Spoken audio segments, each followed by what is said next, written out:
24ویں پارے کا آغاز ہے فمن اظلم ممن کذب علی اللہ، اس سے بڑھ کر ظالم کون کہ جو اللہ پر جھوٹ باندھے، وکذب بالصدق، اور حق کو جھٹلائے، اذ جاءہ، جب حق اس کے پاس آ گیا۔ الیس فی جہنم مثوی للکافرین، کیا جہنم میں کافروں کا ٹھکانہ نہیں ہے؟ یقیناً ضرور ہے۔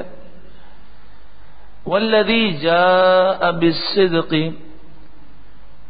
اور وہ جو سچ لے کر آئے، یعنی رسول خدا سید عالم صلی اللہ علیہ وسلم، وصدق به، اور وہ جس نے ان کی تصدیق کی جو صدیق اکبر ہیں، کہ جنہوں نے رسول اللہ کو بغیر دلیل کے مانا۔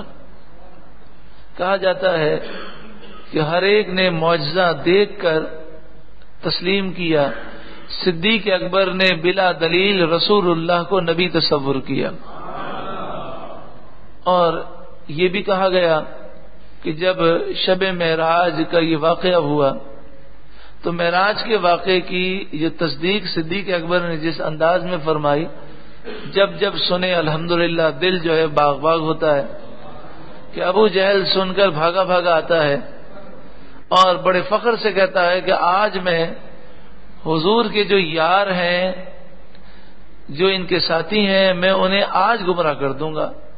بات بڑی جو کام کی مجھے ملی ہے کہ حضور نے صبح کے وقت یہ واقعہ لوگوں کو سنایا تو وہ جاتا ہے اور کہتا ہے اے ابو بکر یہ بتاؤ تو صحیح، کیا یہ ممکن ہے کہ بندہ مکے سے چلے اور رات کے اندر اندر وہ مسجد اقصی پہنچ جائے، بیت المقدس پہنچ جائے، پھر واپس بھی آ جائے؟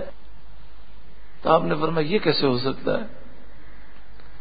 تو وہ خوش ہو گیا اور کہنے لگا کہ آپ کے جو یار ہیں جنہوں نے نبوت کا دعویٰ کیا ہے وہ یہ کہتے ہیں، اور وہ صرف آپ یہی نہیں کہتے بلکہ وہ کہتے میں نے آسمانوں نہ جانے کہاں کہاں کی سیر کی انہوں نے۔ تو صدیق اکبر نے فرمایا کیا تو سچ کہتا ہے؟ تو وہ اور خوش ہو گیا، کہنے لگا میں گواہ پیش کر سکتا ہوں، اور اپنے بتوں کی قسمیں کھانے لگا۔ تو صدیق اکبر نے فرمایا اگر میرے آقا نے فرمایا ہے تو انہوں نے سچ فرمایا، میں ان کی تصدیق کرتا ہوں، بلکہ وہ اس سے بھی بڑا دعویٰ کریں تو میں اس کی بھی تصدیق کرنے کو تیار ہوں۔ تو اس پر نبی اکرم صلی اللہ علیہ وآلہ وسلم نے انہیں صدیق اکبر کا خطاب ارشاد فرمایا، اولئک هم المتقون، یہی لوگ اللہ سے ڈرنے والے ہیں، متقی ہیں۔ لہم ما یشاءون عند ربہم، ان کے لیے وہ ہیں جو وہ چاہیں گے اپنے رب کے پاس۔ ذالک جزاء المحسنین، یہی لوگ ہیں کہ جنہیں اللہ صلہ عطا فرمائے گا، نیکوکاروں کا یہی صلہ ہے۔ لیکفر اللہ عنہم اسوأ الذی عملوا، تاکہ اللہ ان سے اتار دے برے سے برا کام جو انہوں نے کیا، یعنی جو کوتاہیاں ہوئیں اللہ معاف فرمائے گا۔ وَيَجْزِيَهُمْ أَجْرَهُمْ بِأَحْسَنِ الَّذِي كَانُوا يَعْمَلُونَ، اور انہیں ان کے ثواب کا صلہ دے اچھے سے اچھے کام پر جو وہ کرتے تھے۔ أَلَيْسَ اللَّهُ بِكَافٍ عَبْدًا، کیا اللہ اپنے بندوں کو کافی نہیں؟ یقیناً کافی ہے۔ یہ آیت کریمہ بھی انہی آیتوں سے ہے کہ کلمۃ الحق ارید بها الباطل، یہ آیت تو سچی ہے لیکن بعض لوگ اس کا جو مطلب بتاتے ہیں وہ مطلب باطل ہے۔ وہ کہتے ہیں الیس اللہ بکاف عبدا، کیا اللہ بندوں کو کافی نہیں؟ یقیناً اللہ کافی ہے۔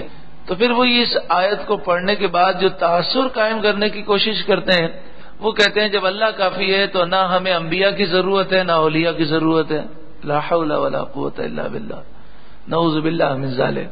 وہ اللہ کافی ہے یہ کہہ کر وہ اللہ کے نیک بندوں کی توہین بے ادبی کرتے ہیں، اللہ نے جو اپنے نیک بندوں کو طاقتیں دی ہیں، کمالات دیے ہیں، تصرفات دیے ہیں، جو اختیارات دیے ہیں، وہ اسے ماننے سے انکار کر دیتے ہیں۔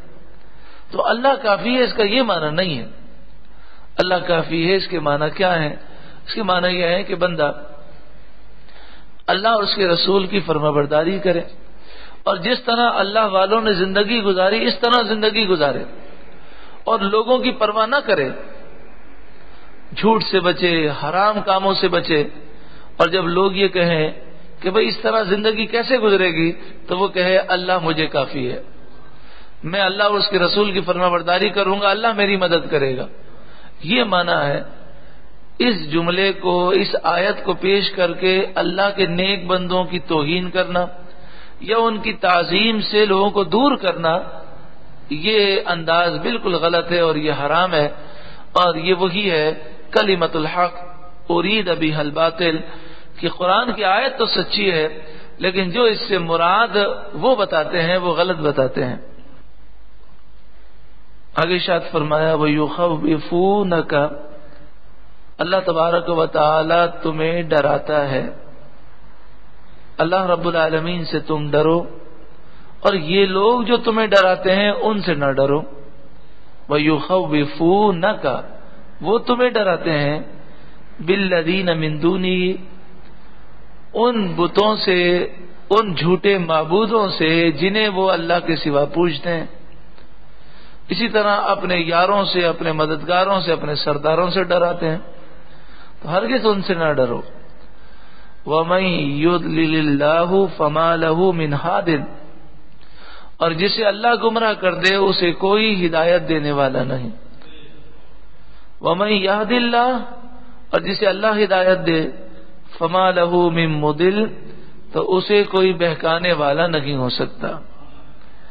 الیس اللہ بعزیز ذی انتقام، کیا اللہ غالب، عزت والا، انتقام لینے والا نہیں؟ یقیناً ہے۔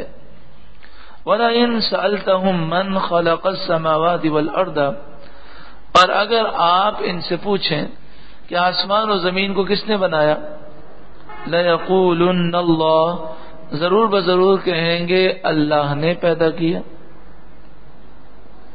قل، آپ فرمائیے، افرأیتم ما تدعون من دون اللہ، آپ فرمائیے بتاؤ اللہ کے سوا تم جن جھوٹے خداؤں کو پوجتے ہو، ان ارادہ، اگر ارادہ فرمائے، نی اللہ، اللہ میرے ساتھ، بدر، نقصان پہنچانے کا، حل ہن کاشفات درہ، کیا وہ اس نقصان کو دور کر سکتے ہیں؟ یہ آیت کریمہ کا وہ مطلب نہیں جو لوگ بیان کرتے ہیں۔ وہ کہتے دیکھیں پتہ چلا کہ حضور صلی اللہ علیہ وآلہ وسلم کو اختیار ہی نہیں رکھتے، یہ مطلب نہیں ہے۔ مطلب یہ ہے کہ حضور اللہ کے مقابلے میں اختیار نہیں رکھتے، حضور جو اختیار رکھتے ہیں باذن اللہ رکھتے ہیں۔ اللہ کے مقابلے میں کوئی مسلمان حضور کے لیے یا کسی نبی کے لیے یا کسی ولی کے لیے اختیار اللہ کے مقابلے میں مانتا ہے؟ وہ نہیں مانتا۔ تو اللہ تبارک و تعالی کا کوئی مقابلہ نہیں کر سکتا، اس میں یہ بتایا گیا۔ اور انبیاء کو جو مقام ملا وہ اللہ کے اذن سے، اللہ ان کا محتاج نہیں ہے، اور وہ اللہ کے بندے ہیں، اللہ کے حکم پر چلتے ہیں۔ تو یہ مطلب ہے کہ اللہ تعالیٰ نے انہیں اختیارات ضرور دیے ہیں، لیکن کوئی خدا نہیں ہے اللہ کے سوا، کوئی الہ نہیں ہے، کیونکہ اگر کسی کو خدا مانے تو پھر یہ ماننا پڑے گا کہ وہ اللہ کا مقابلہ بھی کر سکتا ہے۔ تو جب کوئی اللہ کا مقابلہ بھی نہیں کر سکتا تو اس سے معلوم ہوا کہ اللہ کے علاوہ کوئی خدا نہیں ہے۔ او ارادنی برحمت، یہ بتاؤ اگر اللہ مجھے کوئی رحمت دینا چاہے، حل ہن ممسکات رحمتی، کیا یہ تمہارے جھوٹے خدا ان میں سے کوئی ہے کہ وہ اللہ کی رحمت کو روکنے والا ہو؟ قل حسبی اللہ، اے محبوب آپ ان کافروں سے کہہ دیں مجھے اللہ کافی ہے۔ اب بتائیے یہ حضور کو فرمایا گیا، آپ کیا کہیں؟ حسبی اللہ، مجھے اللہ کافی ہے۔ کن سے کہے؟ کافروں سے۔ اور بعض لوگ یہ آیت مسلمانوں کے سامنے پڑھتے ہیں اور کافروں کو جا کر نہیں کہتے بلکہ مسلمانوں کو کہتے ہیں حسبی اللہ۔ ٹھیک ہے، اللہ کافی ہے، بہت اچھی بات ہے اور یہی ہونا چاہیے، لیکن اس کا جو مطلب وہ بتاتے ہیں وہ مطلب غلط ہے۔ اس آیت کو پیش کر کے اللہ والوں کی تعظیم سے دور کرنا یہ بہت بڑی جہالت ہے۔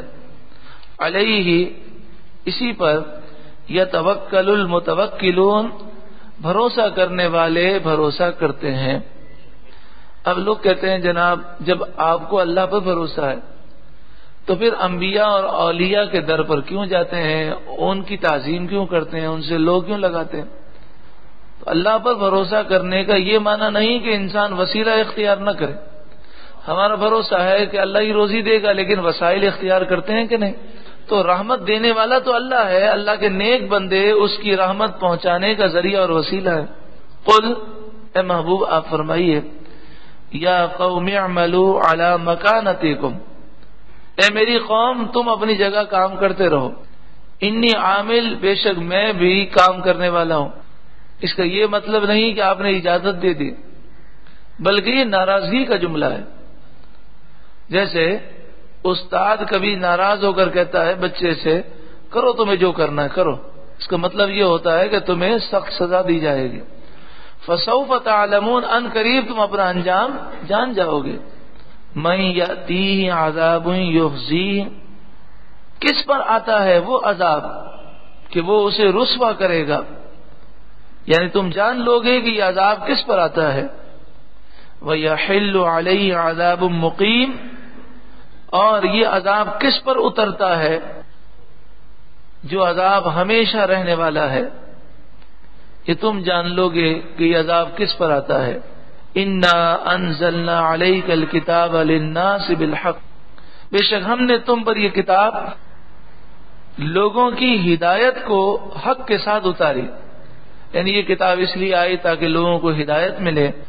فَمَنِ اهْتَدَىٰ فَلِنَفْسِهِ، ہدایت کے راستے کھلے ہوئے ہیں، جو ہدایت پائے گا تو وہ اپنا ہی فائدہ کرے گا۔ وَمَنْ ضَلَّ، اور جو گمراہ ہوا، فَإِنَّمَا يَضِلُّ عَلَيْهَا، تو اس نے اپنا ہی نقصان کیا۔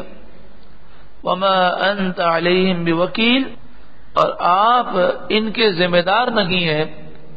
وہ گناہ کریں گے تو آپ سے نہیں پوچھا جائے گا کہ انہوں نے گناہ کیوں کیا، آپ کا جو مشن ہے، آپ کی جو ذمہ داری ہے وہ پیغام پہنچا دینا ہے۔